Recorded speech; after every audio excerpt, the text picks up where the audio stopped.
Hi, my name's Thalassa. I watched my sister clap and laugh when my husband signed the divorce papers, like my pain was her prize. She smirked. Good, finally got rid of that parasite. Now everything Mom left behind is ours. They thought they'd won. But in that courtroom, one envelope, one truth my mother left behind, turned their victory into silence. Before we dive in, tell me, what time are you listening and where from? I want to know. I never imagined my life would lead me here, sitting in a cold courtroom in downtown Houston, waiting for the clerk to call my name. The fluorescent lights hummed overhead, and the smell of freshly polished wood mixed with the faint scent of old paper. My palms were damp as I held onto the edge of my chair, wishing I could feel my mother's steadying hand on my shoulder. But the chair beside me, the one I'd pictured her in, sat empty, and somehow that emptiness seemed louder than the murmur of voices around me. Celine walked in like she owned the place, her heels clicking sharply against the tile floor. She spotted me and immediately smirked, as though this wasn't the most humiliating day of my life. Leaning close enough so I could catch the scent of her perfume, she whispered, "Well, little sister, looks like you finally proved me right. You couldn't keep a husband if your life depended on it." I swallowed hard, forcing my eyes forward. If I gave her the satisfaction of seeing me break, I knew she'd gloat all the more. My heart thudded as I adjusted my blazer, trying to look composed even while Celine slid gracefully into the chair I had left open in my mother's memory. She crossed her legs and gave me a pointed look, as if to say, "This belongs to me now." Then Marcus entered. He was polished as always, wearing a navy suit that fit like it had been tailored just for this moment. He didn't glance my way as he took his seat across from me. His expression was calm, almost smug, as though we were here for some business deal instead of the death of our marriage. When the clerk handed him the papers, he didn't hesitate. He picked up the pen, signed his name in one swift stroke, then leaned back in his chair with the faintest smile curling at the edge of his mouth. Before I could even process it, Celine clapped her hands loudly, startling the room. "Well done, Marcus," she said with a laugh that carried through the courtroom. "Finally rid of that parasite." I froze. The word burned through me, stripping away every ounce of dignity I'd fought to hold on to. Around us, I heard the whispers begin, strangers shifting in their seats, exchanging glances, murmuring in tones just low enough to sting. My chest tightened as if the air itself had turned hostile. Celine leaned over to hug Marcus, her grin wide and cruel. "Now everything Mom left behind is ours," she said, loud enough for me, and everyone else, to hear. Their hug felt like a victory dance, a ours, cruel performance staged for my ruin. My fingers clenched together in my lap. I wanted to scream, to call them out right there, but something in me refused. Instead, I sat perfectly still, blinking back the tears that threatened to fall. I told myself I wouldn't give them that power. Not here, not now. The judge entered and the chatter dimmed. But even as the room quieted, the sound of Celine's laughter echoed in my ears. My gaze drifted back to that empty chair, the one I'd reserved in silence for my mother. In that moment, it didn't just symbolize her absence, it embodied every year I had been invisible, every time I'd been overlooked, dismissed, or cast aside. The youngest, the expendable one. I felt the sting in my throat as I stared at Celine sitting there, her expression triumphant, as though she had finally erased me. And still, I held my silence, my anger pressed deep beneath the surface, my mind replaying every moment I'd been told I didn't matter. Then the judge cleared her throat, breaking through my thoughts. She reached for a sealed envelope on her desk, one I had never seen before. And just as their laughter rang in my ears, the judge cleared her throat and opened a sealed envelope I had never seen before. "Gerald, sir." The room was so still, I could hear the scratch of the judge's fingernails against the paper as she broke the seal. I leaned forward without meaning to, my heart hammering against my ribs.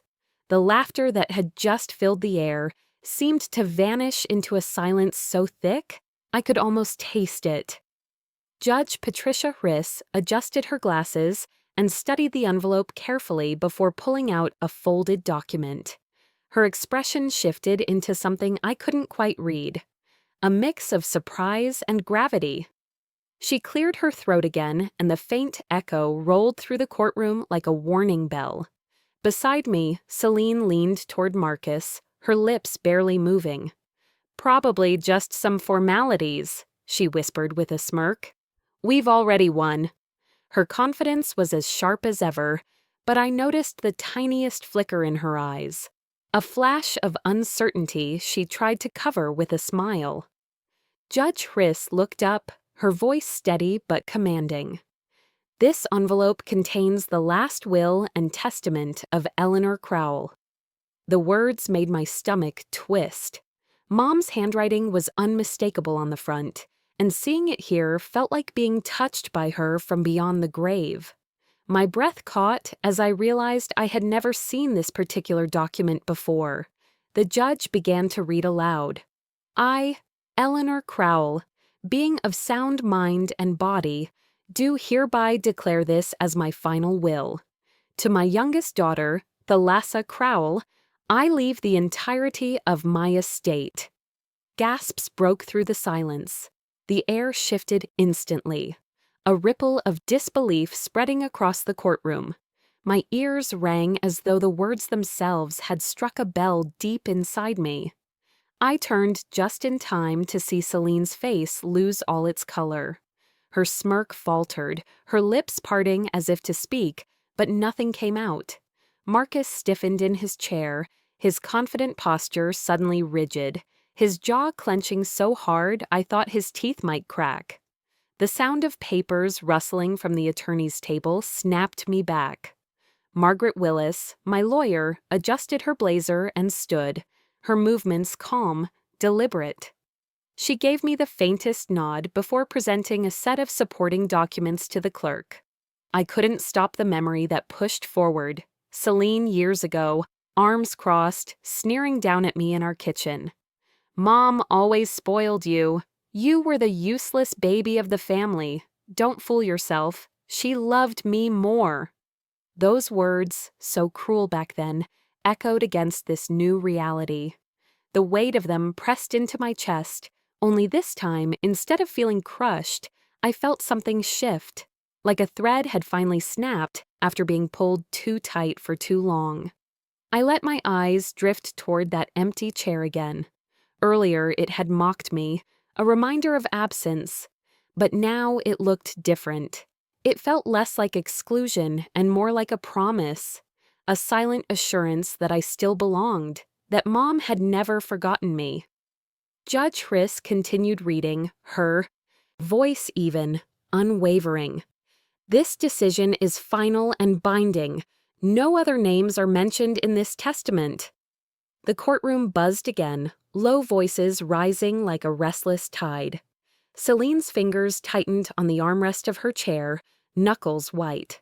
Marcus leaned in toward her, whispering something sharp, but she didn't answer. She just sat there, stunned, like a queen whose crown had been ripped from her head. Margaret stepped closer to the bench, ready with copies of financial records, property deeds, and notarized confirmations to back the will. She didn't need to speak yet, but her steady presence was enough to quiet the doubts trying to rise in the room. I sat straighter, breathing slowly. For the first time in years, I wasn't shrinking under Celine's shadow. The humiliation I had endured only moments earlier was still there, raw and stinging. But now, it mingled with something I hadn't felt in a long time, strength. And as Celine finally found her voice to protest, I remembered something my mother once told me, a secret I had never shared. "What?" Celine's sharp voice began to slice through the tense quiet, her outrage finally spilling over. But before her words could settle, My mind was pulled somewhere else entirely. Back to a room that smelled faintly of antiseptic and lavender lotion. I was 30 again, standing at the foot of my mother's hospice bed. The curtains had been drawn to block out the harsh afternoon sun, leaving the room in a dim golden hush. Her hand was so frail in mine, her skin paper-thin and warm, and I remember being terrified that if I squeezed too hard, she might vanish. "Thalassa," she whispered, her voice scratchy but steady. I bent close, careful not to miss a single syllable. "Celine is not as selfless as she seems. Promise me you'll remember that." I blinked hard, brushing off the sting in my eyes. At the time, I thought it was the illness talking. Fear, confusion, the way people sometimes ramble when they know the end is near. "Mom," I whispered back, forcing a smile. "Let's not talk about that. You need your rest." But she didn't let go. Her grip, weak as it was, tightened. "If anything happens, go to the lawyer I've arranged. Margaret Willis. Don't let them take everything, Thalassa. Never let them take all of you." Her words lodged in my chest that day, but I buried them deep, too broken-hearted to imagine my sister turning against me in such a cold way. I convinced myself Celine would step up, that grief might soften her edges. But now, sitting in this courtroom, I realized my mother had known better. The shuffle of papers brought me back to the present. Margaret was organizing a stack of documents, calm and unhurried, as if she had been expecting exactly this. Celine, red-faced and trembling, shot to her feet. "This is absurd," she barked, pointing at me. "She's been hiding things, manipulating our mother in her final days. This will is not legitimate." Murmurs rippled through the room again. Marcus leaned back, arms crossed, but his jaw was tight. I caught the way he avoided looking directly at the judge. I stayed silent, my fingers laced tightly in my lap. A part of me wanted to shout back, to remind Celine of all the years I'd stepped aside while she grabbed the spotlight, of the way she'd mocked me for never being enough. But another part of me, the part that had heard Mom's whisper, told me to wait. Margaret stood, adjusting her blazer. Her voice was firm, unshaken. "Your Honor, this will was prepared well in advance, notarized, and sealed under legal protocol. We also have records to support the validity of Mrs. Crowell's wishes, including documentation of her mental competence at the time." Celine sputtered. She was not of sound mind." Judge Hriss raised her hand, silencing her with a single look. "You'll have your chance, Ms. Ketchum. For now, the court will review the evidence." As Margaret handed the folder to the clerk, I sat straighter. I wasn't just surviving anymore. The sting of Celine's accusations still burned, but under it, something steadier was rising, a flicker of resolve I hadn't felt in years. Mom's whisper came back, as clear as if she were sitting beside me. "Never let them take all of you." It wasn't just about money or property. It was about my dignity, my worth, the pieces of myself I had let them chip away at for so long. Celine slammed her palm against the table, her voice breaking. "This isn't over. She can't just waltz in here and steal what's rightfully ours." The judge's eyes narrowed. "Enough, Ms. Ketchum. Sit down." The courtroom buzzed, every eye fixed on us.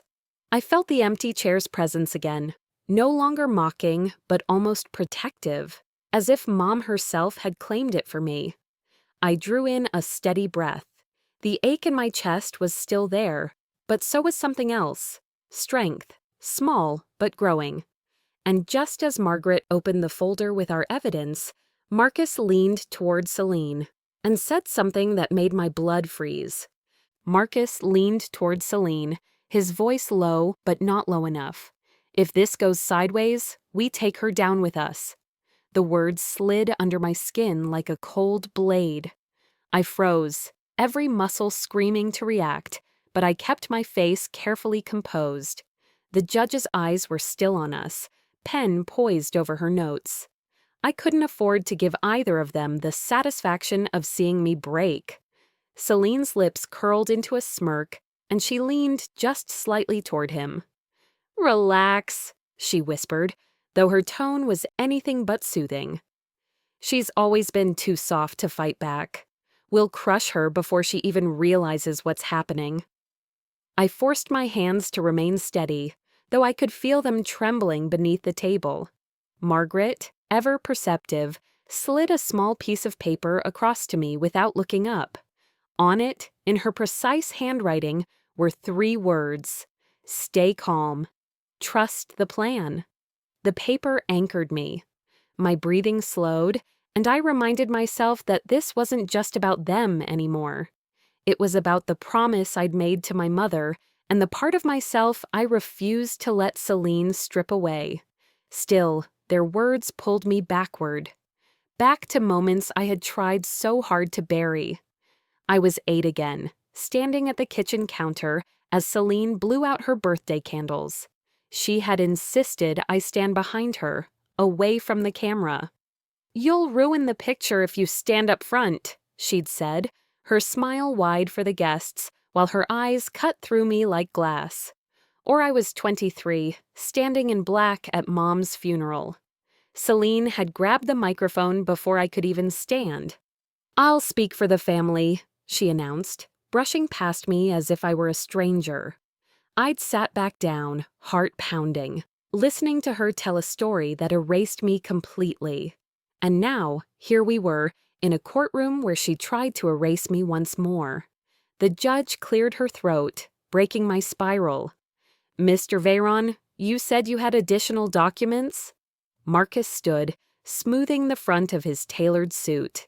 "Yes, Your Honor. These papers will show that Mrs. Crowell here," he gestured to me without even looking, "forfeited her rights years ago. She signed them away voluntarily." Gasps and murmurs spread again, and I felt the ground shift beneath me. My chest tightened, but I kept my chin lifted. The judge's eyes narrowed. "Do you have these documents with you?" Marcus nodded and turned toward a man seated behind him. His attorney, a sharp-featured man with a calculated air, opened a briefcase and pulled out a thick envelope. My stomach twisted as it landed on the table with a heavy thud. Margaret leaned close, her voice low and steady. "Remember, timing is everything. Don't react yet. Let them show their hand." I nodded, though my pulse hammered in my ears. Celine was watching me, her smirk wider now, like a predator sensing blood. Marcus whispered again, this time even softer, but I caught it. "We'll bury her." For a split second, panic clawed at my chest. Then I remembered Mom's whisper, "Never let them take all of you." I straightened my shoulders and fixed my eyes on the judge. Celine glanced at me with a laugh that was meant to sting. "You can pretend to be calm, Thalassa, but we both know how this ends. You've always been the weak link." Her words should have gutted me, but instead, they fueled a quiet fire. I had been silent for too long, and silence hadn't protected me. Margaret slid her hand across the table, brushing mine briefly. A subtle reminder I wasn't alone in this. The judge gestured toward Marcus's attorney. "Very well, present the documents." The attorney rose, carrying the envelope as though it contained the verdict itself. My eyes followed it, dread and defiance tangling inside me.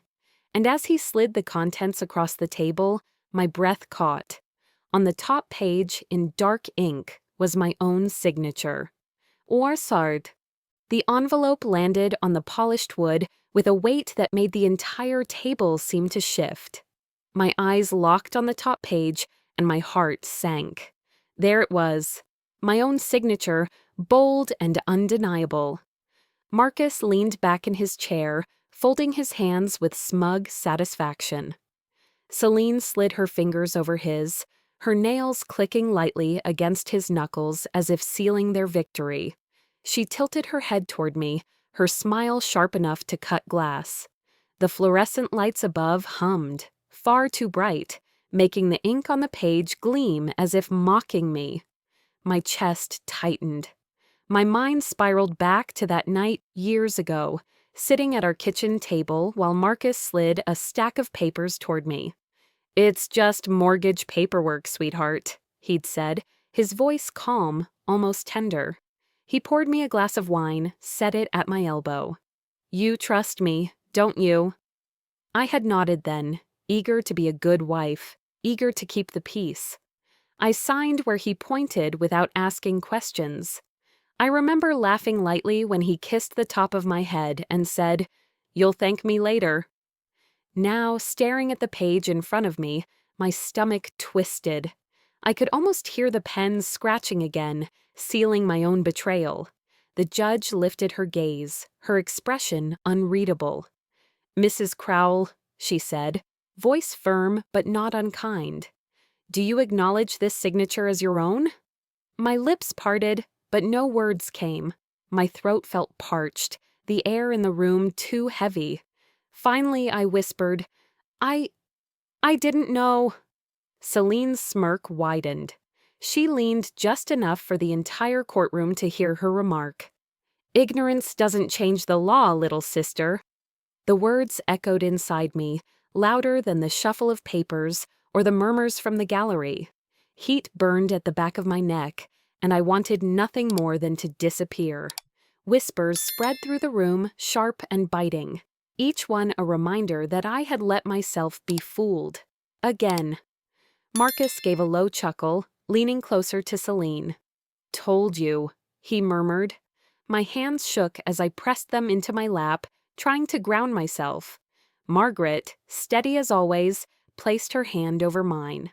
Her touch was firm, a silent anchor. She leaned close and whispered, "Not yet. We're not done."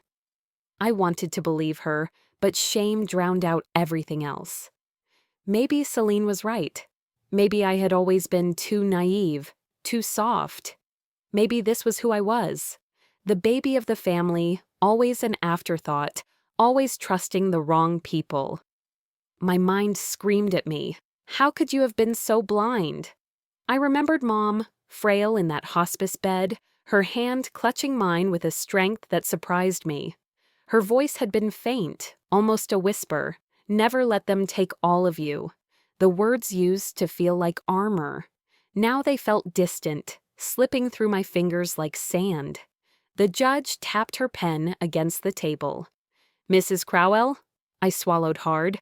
I didn't know what I was signing," I admitted, my voice breaking.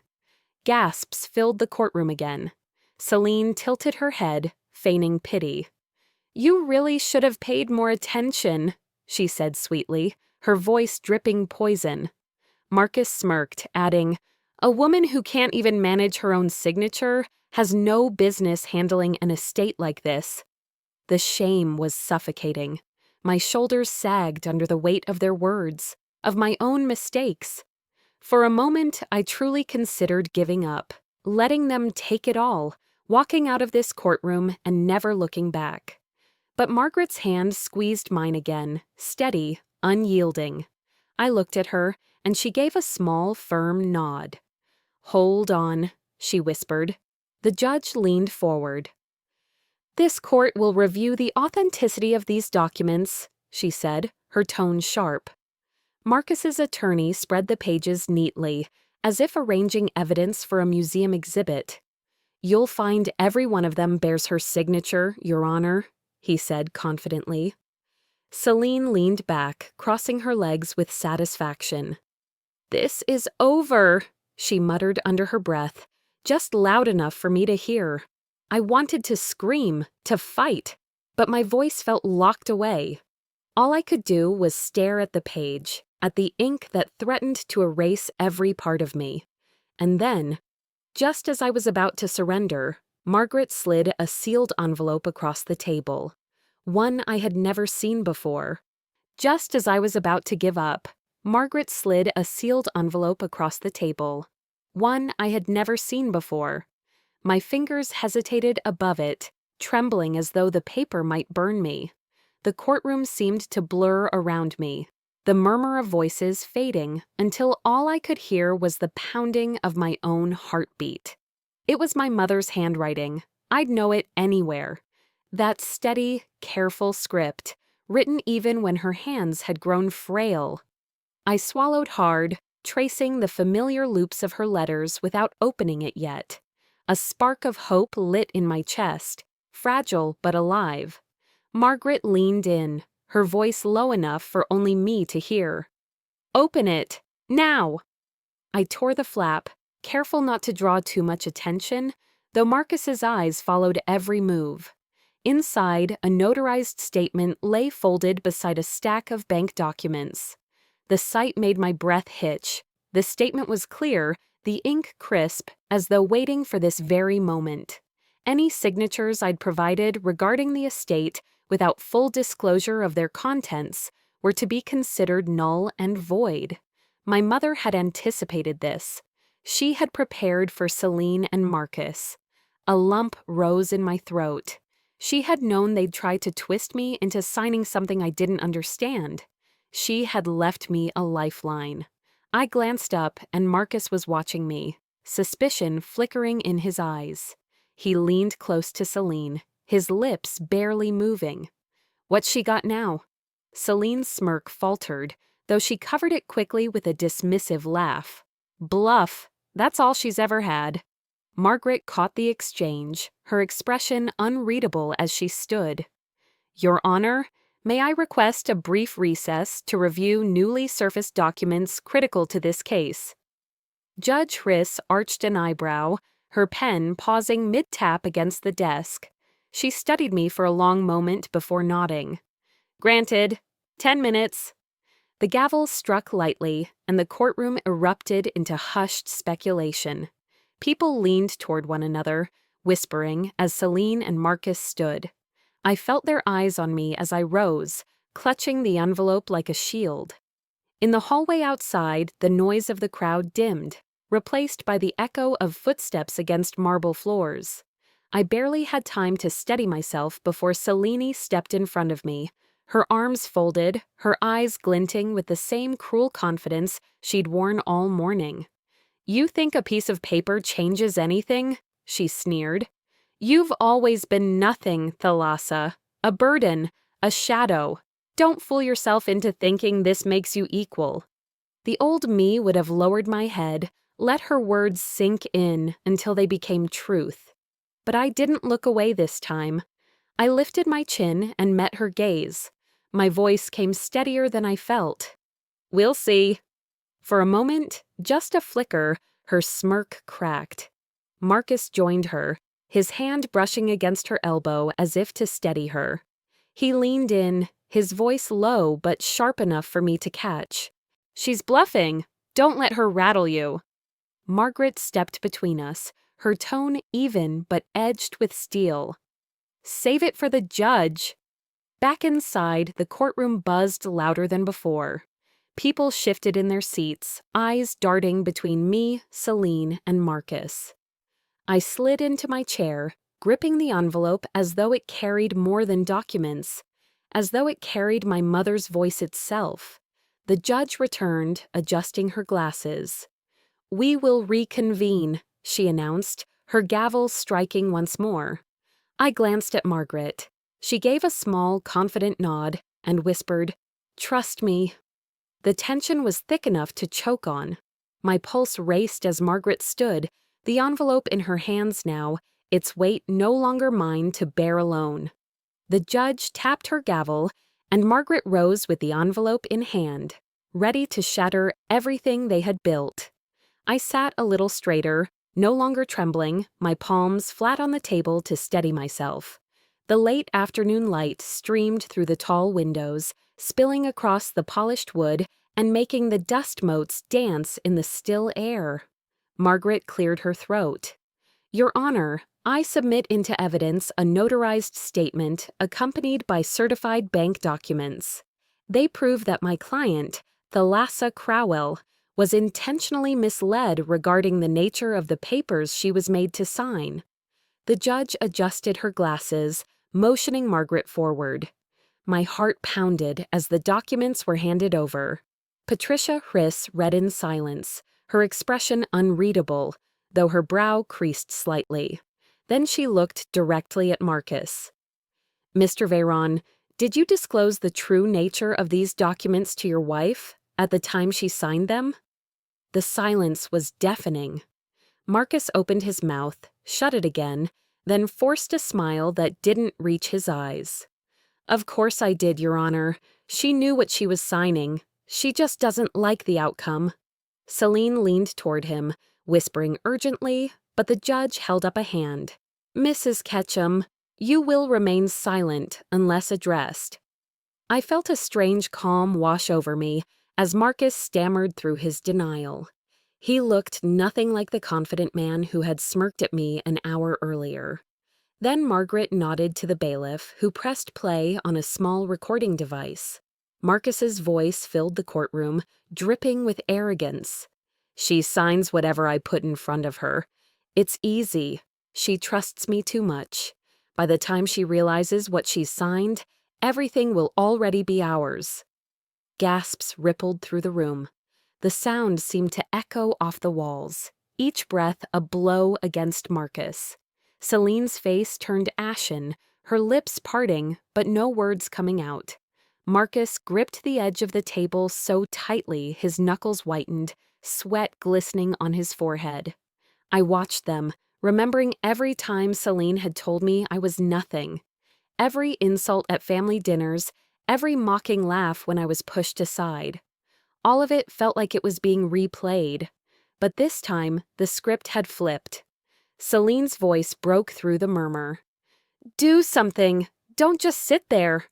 Her whisper was harsh, desperate. Marcus's attorney jumped to his feet, holding up a thick folder. "Your Honor, we have an additional witness statement.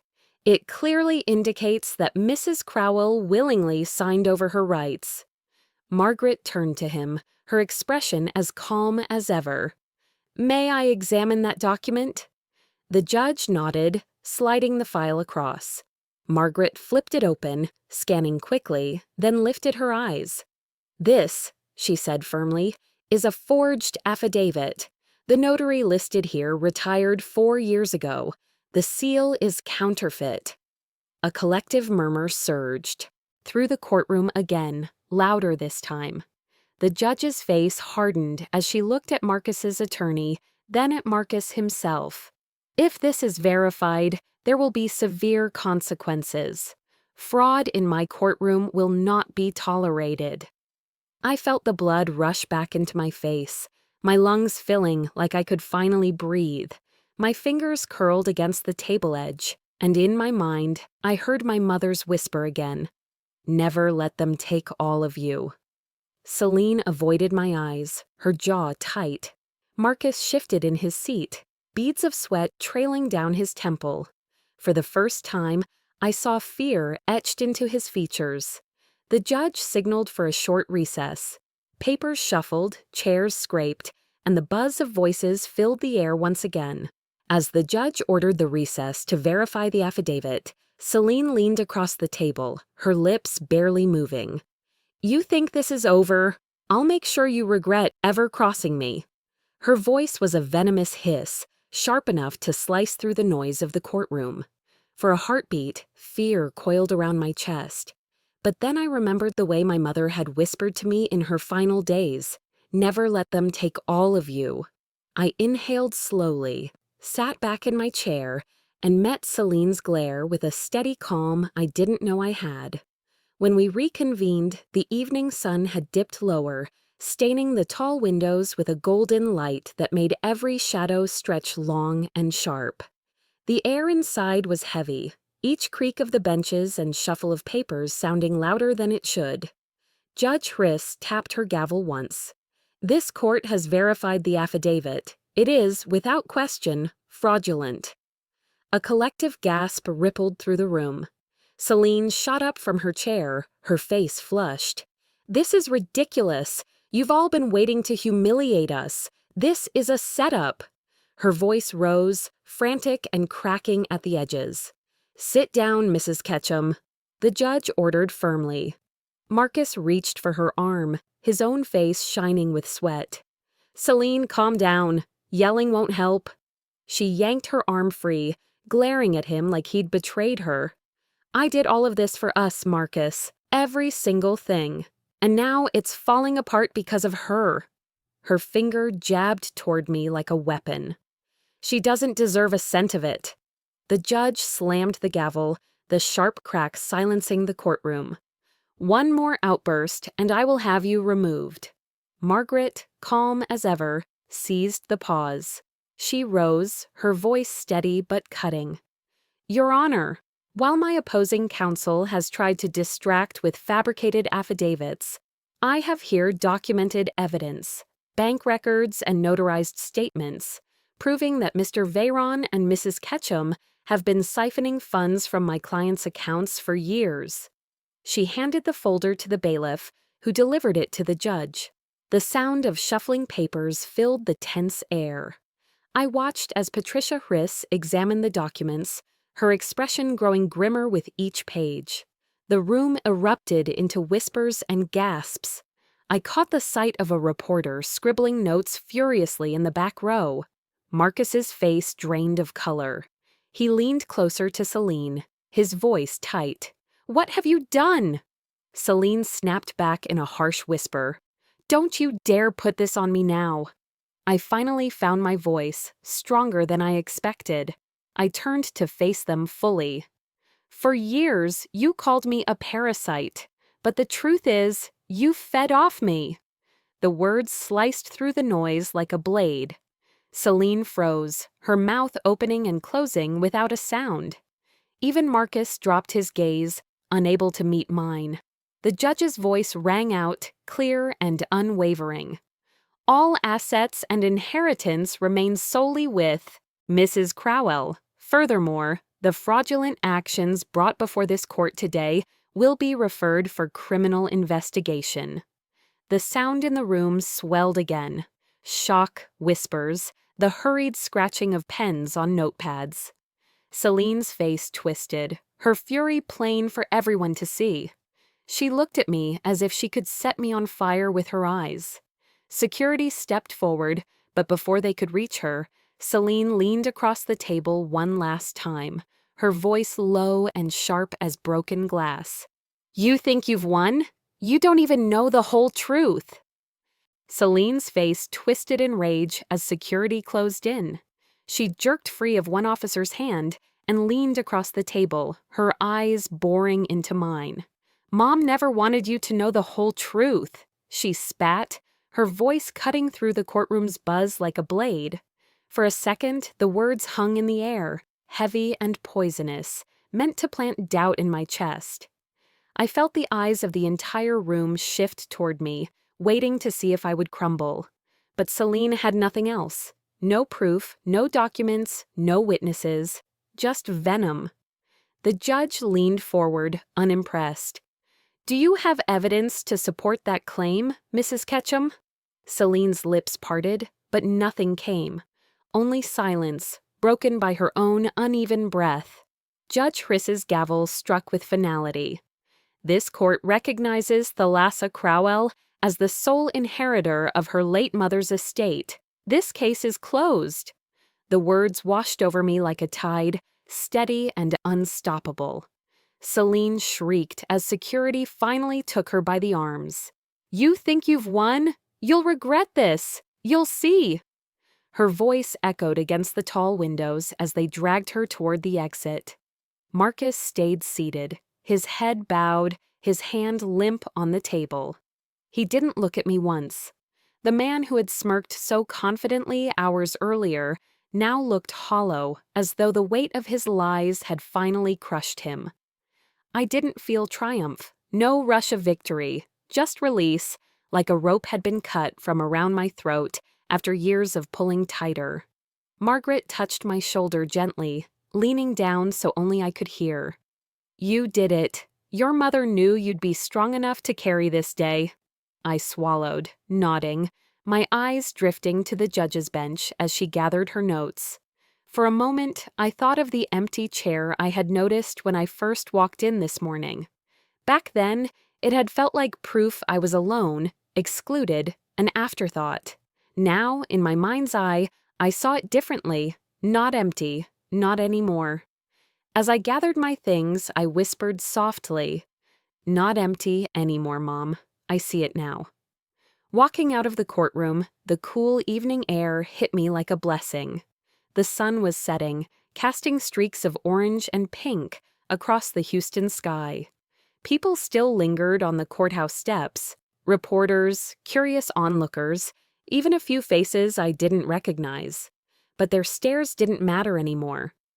Margaret walked beside me, her expression calm but proud. "You should know," she said quietly. "This kind of case doesn't usually end like this. It ended because you held steady." I exhaled slowly, letting the last of the tension drain from my shoulders. For years, I had been told I was too soft, too naive, too dependent. But standing here now, I realized my worth had never been tied to their approval. I didn't need Celine's validation. I didn't need Marcus's empty promises. What I carried with me was far stronger. The love my mother had left behind, and the knowledge that silence can sometimes be the sharpest weapon of all. Sometimes the loudest victories are won in silence. And for the first time, I walked away, not needing anyone to clap for me.